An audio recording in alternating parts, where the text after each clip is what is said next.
I'm John Bisotsky. My brother and I own V Distillery. It's the first distillery established in Clark County since Prohibition.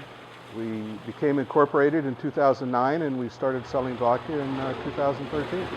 Today we're working on a vodka mash, and it's 85% corn and 15% barley malt. Now what the malt does is convert the starches in the corn to fermentable sugars. And it's all based on temperatures. We cook the starch out at about 200 degrees Fahrenheit in the water, and it lets sit for a half hour. Then when it cools down to about 150 degrees, we put the malt in, and then that's when the conversion starts taking place. At 142. We let that sit for a couple of hours. And when it cools down to 90 degrees, it's cool enough that we can throw the yeast in. And then what the yeast does is take all the fermentable sugars, converts that to alcohol, and the byproduct is carbon dioxide. This is what the malt looks like here.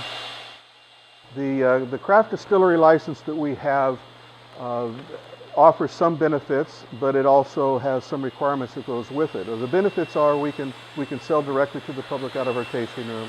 We can also be our own distributors of product to grocery stores, liquor stores, anybody that has a license to sell either on or off-premise spirits. One of the requirements, however, is that the state has to be the source of the majority of our source of ingredients.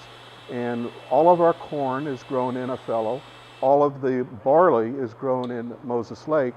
The brewer's malt is a Washington grain. The distiller's malt is a Canadian grain, and that takes up about maybe 10% of the total grain bill. So we're required to have 51% of our ingredients come from the state of Washington, and we're sitting at about 90 to 95% Washington grown ingredients.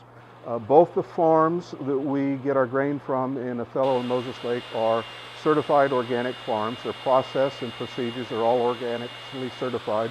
And then the milling house that processes the grain, they're one of the, I think they are the first and only certified organic mill in the state of Washington. So for all intents and purposes, this is an organic operation.